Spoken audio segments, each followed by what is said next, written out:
But here's the thing, through all of this, the biggest question of all is completely still unanswered. We still don't know why Derek did this. And now that he's been sentenced, we've likely gotten all of the answers that we're ever going to get in this case. Yet somehow it still feels like we're not any closer to understanding what actually happened that night. On one hand, the crime itself was so brutal, so intense, and so personal, Derek ignored the baby entirely, which, thank God, but then targeted his mother, only his mother. And 46 stab wounds? I mean, to me, that suggests extreme anger, extreme resentment, and emotional turmoil that is directed at one specific person. There must be a reason for that, or something that happened deep inside of him that, made him want to do this. But yet, just minutes later, after stabbing his own mother 46 times, he just calmly called 911.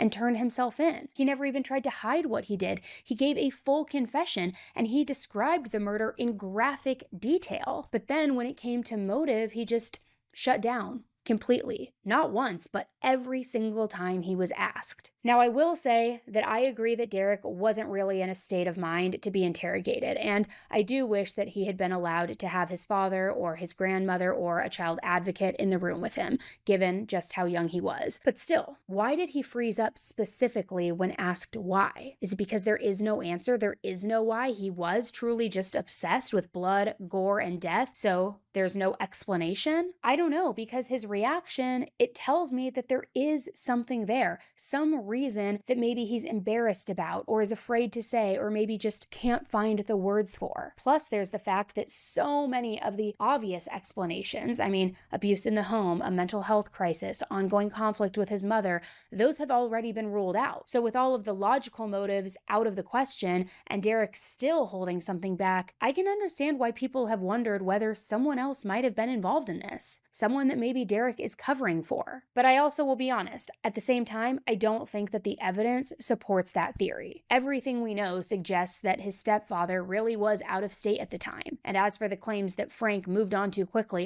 that whole thing is based on photos that were later revealed to have been taken years before he even met Irina. So by all accounts, Frank, he seems totally innocent. He's also been described as a very devoted father to the baby girl that Irina left behind. He seems like someone simply just trying to move forward after an unimaginable loss. So this is one of those cases where even with a ton of updates since our last deep dive, we still are left with so many of the same questions that we started with. And sometimes there aren't any clean explanations or, satisfying endings or resolutions to where you feel like you understand or have a better understanding. And I feel like this is definitely one of those cases. What I do know is that no matter how you look at this case, this story is absolutely heartbreaking. A young mother, only 39 years old, who had just given birth 2 weeks earlier to her baby girl, who was looking forward to this lifetime of raising her children, was violently murdered by her own child. A 2-week-old baby is now left without her mother, and a 13-year-old boy sitting in a jail cell, well, now 15 years old. There really are no winners here, and hardly any real answers. So I'd really love to hear what you think about this case.